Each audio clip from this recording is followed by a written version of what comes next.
Bonjour à tous, bienvenue sur EDC+.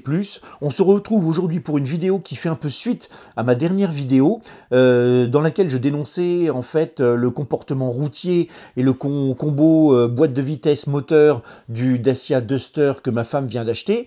Et aujourd'hui j'ai donc décidé de parler un petit peu des influenceurs en général, mais surtout des influenceurs dans le milieu de l'automobile. Et on va voir, je vous spoil déjà la fin, que dans ce milieu bien spécifique des influenceurs automobiles, l'objectivité est quasiment impossible.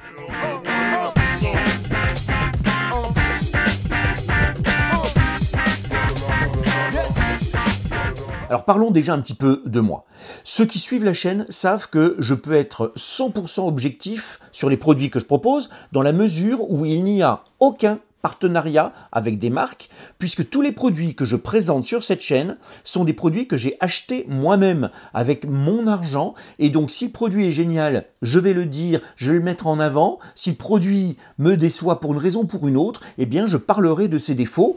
Et dans un sens comme dans l'autre, ça ne me rapporte rien, ça ne me coûte rien.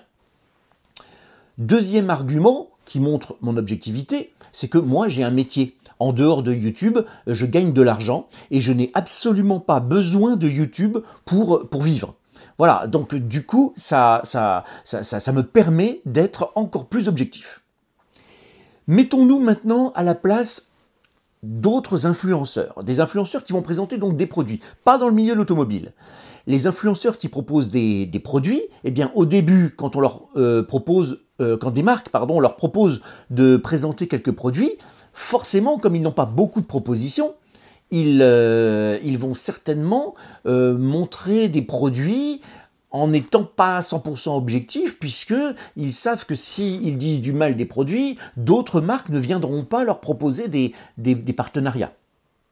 À partir du moment où un influenceur a certainement des millions de vues, j'aurais tendance à penser qu'il pourrait être un peu plus objectif, puisque là, certainement que les propositions de partenariat doivent pleuvoir, et à ce moment-là, ils ont certainement la possibilité de choisir les produits qu'ils ont envie de mettre en avant.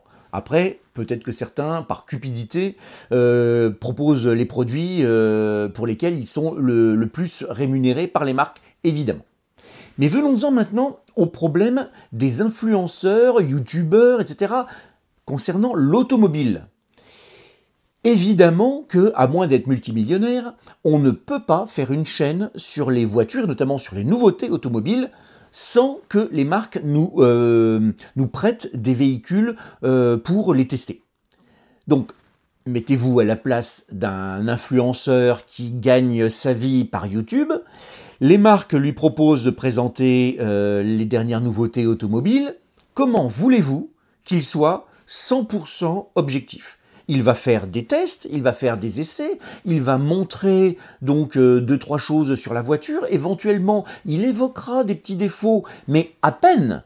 Et donc du coup, quand nous on voit la vidéo, si vraiment on veut connaître un véhicule, c'est intéressant.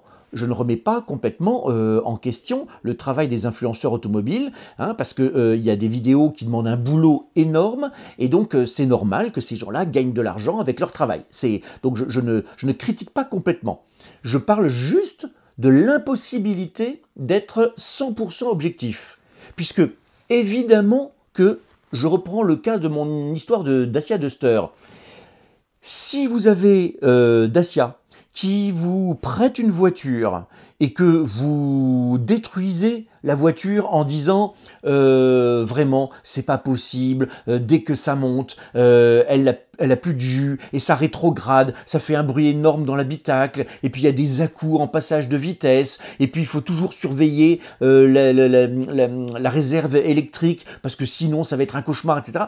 Si le youtubeur influenceur automobile dit ça, la fois d'après, Dacia lui dit, écoute mon gars, toi tu vas te faire prêter une voiture par tes potes, mais nous on t'en prêtera plus. C'est pas la peine qu'on te prête une voiture parce que tu vas nous descendre la voiture et puis c'est pas bon pour nous.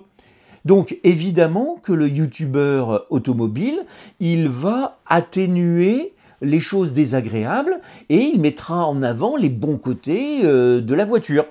Voilà. Et donc du coup, c'est pour ça que je fais cette vidéo aujourd'hui, pour faire réfléchir les gens quand ils voient des vidéos sur la capacité à être objectif de la personne qui nous présente, enfin à être objectif du coup, de la personne qui nous présente un produit. Il faut toujours se demander, est-ce que cette personne est très sollicitée par les marques? Est-ce qu'elle fournit beaucoup de produits? Est-ce que les marques le rémunèrent beaucoup pour ça? Est-ce que cette personne gagne sa vie en proposant ce genre de vidéo? Et là, on aura la réponse. Et je peux vous le dire, hein, je peux encore une fois spoiler, la réponse est il n'y a pas d'objectivité possible. Non mais voilà, soyons clairs, c'est impossible d'être totalement objectif quand, pour gagner votre vie, vous êtes obligé de présenter des produits qu'on vous demande de présenter. Voilà, vous pouvez être le plus objectif possible, mais ce ne sera pas la vraie objectivité, puisque s'il y a de gros défauts, vous ne pourrez pas le dire, tout simplement. Donc voilà, c'est tout pour aujourd'hui. C'est une petite vidéo donc, qui faisait un petit peu la suite de ma vidéo coup de gueule de l'autre jour. Dans les prochaines vidéos, je vais changer un petit peu de ton. Je vais revenir à des propositions, à des présentations de produits que j'ai jugés plus ou moins intéressants.